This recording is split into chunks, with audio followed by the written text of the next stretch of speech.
Hello, it's September the 6th, 7:25 in the afternoon. I'm in Boston Bar. I've been here for the last 2 days. Where I sleep now is right over there. You can see that piece of concrete that's elevated right there where the green weed is growing. That's where I've slept for the past 2 nights. This is Boston Bar, apparently. Um, Things are pretty bad. Just to recap, I was left to stand for 14 hours in Pokum on Saturday night, Sunday morning, I believe it was.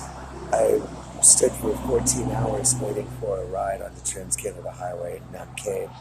What happened at the end is that the RCMP, actually, of all people, had to come, and people were getting worried. I could sense because it had been 14 hours and I was left alone on the highway. So the RCMP had to escort me from Pokum to Hope on the Trans-Canada Highway. It was pretty serious because the RCMP does not escort someone to safety unless they feel there's a problem. I left Hope because there was a security guard that came into the area, and the whole area of Hope is now. Listen to this. This is what I go through every day.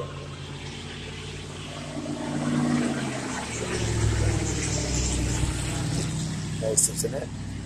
Um, the whole area of Hope is now becoming an internment camp. The finishing stages are there. So, the security guard came into the area 2 nights ago, and he harassed me and stalked me all over all evening. It was just ridiculous. So I had to flee there. So I went up to Fraser Valley, and it's been a nightmare. And so I'm here for the last 2 days. You just saw the jackass drive by. The reason I'm here is because if I try to get on the highway to hitch a ride, I have to put up with tractor trailers galore, the sound explosions. They're trying to make me deaf. If I go on the railway tracks and try to walk along those, they have extra trains come by just to make me deaf. So I'm trapped here. Um, I haven't had anything to eat for about 7 or 8 days. I had a butter tart today, and I just had a chocolate bar. That's all I can afford. So I am beginning to feel it because I'm shaking every once in a while. Just that extra jitteriness because your body is low on energy and nutrition. It looks like I'll be dead soon. Over the last 2 days, there's been absolutely no help of any kind. No one has stopped by to say hello. No one has offered it. One guy offered $5 for coffee yesterday morning. I stand corrected. Despite the fact that I have no food and nothing to eat, there's been nothing offered of any kind. I am being starved to death and murdered. It's early September. There's only darkness ahead. I have no clothing. I have no money. I have no food. I can't possibly survive a winter. And indeed, I was told that I would be dead by the end of next spring. They told me that in Hope. You will be dead by the end of the spring. You will not see another summer again. So it looks like things are pretty bad, and they are. No one is helping, as usual. It's been like that for 3 years. I have been fighting on my own, and I have felt alone, and I have never felt that anyone is there for me. Canada has abandoned me in such a catastrophic way. It, I, it, I could barely come to words with it. Things are hopeless now beyond imagine because there's no food and I'm not eating. Um, I won't be eating. I just am done with this. Um, Even if I were showered with $1 million right now, I still would not eat. This has started, it's been going on for so long, I'm so fucking tired of it. I will not eat until I speak directly with Justin Trudeau. If I don't get that conversation, I won't be eating and I'll be dead. I won't be eating until I'm with my sister, Kelly Dobson. If I am not reunited with her, I will not be eating and I will eventually be dead. That's how we stand right now. I will not go through another winter like I went through last winter, where I was left every single night out in the freezing cold, every night, without a coat, without a hat, without any gloves or a scarf. I had no clothing, and I was left to starve and freeze in the dark every single night through a Canadian winter, and not one person did anything to help. The army did nothing, the government did nothing, Canada did nothing. They left me to freeze and starve in the dark, and that's almost what happened. I have had this ongoing cough in the bottom of my chest. It's the same area, it's the same cough. Since then, it has never gone away. I can't see, there are no humans here, there's no traffic here, that is all fabricated. I have not been able to see a doctor because there's no health care. I have not been able to get health care since it expired in June of 2018. They refused to give me any of my ID back, and they refused to give me any health care. They refused to let me see a doctor. They refused to let me get any medicine. I am dying. I am dying now. These are my last days, and no one is doing anything to help me. So it's pretty grim. There's very little hope.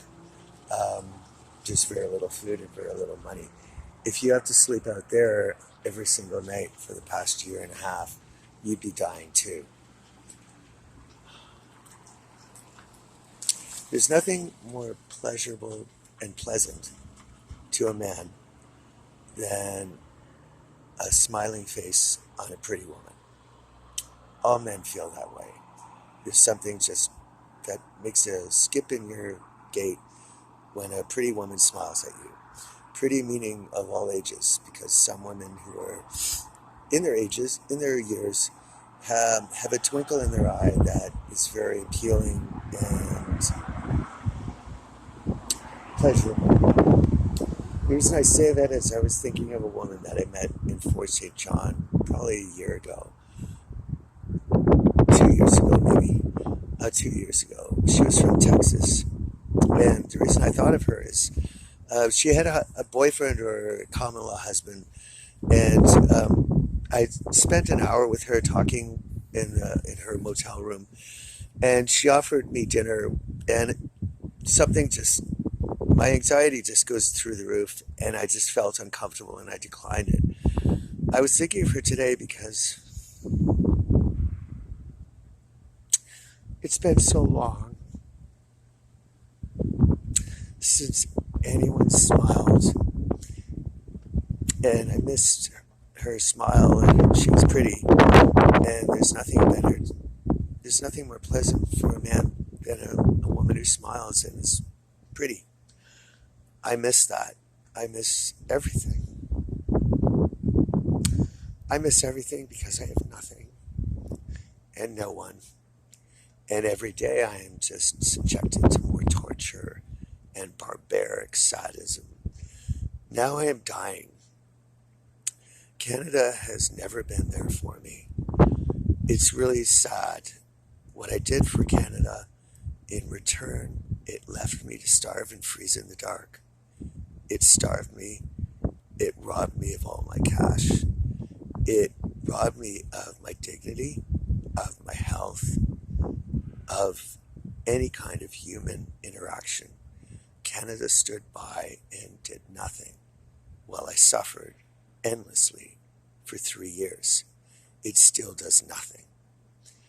For a nation that I did such a tremendous act of grace, it has acted in the most despicable, classless way. Canada should lower its head in shame. It owes me so much and has delivered nothing. That's it. I don't know if this is my last update because the way things are going, I'll be dead soon. There is no hope. There is no help. There is no food. There is no money. There is barely any water. There is nothing. Canada, land of my birth, continues to turn its back on me in my darkest hours.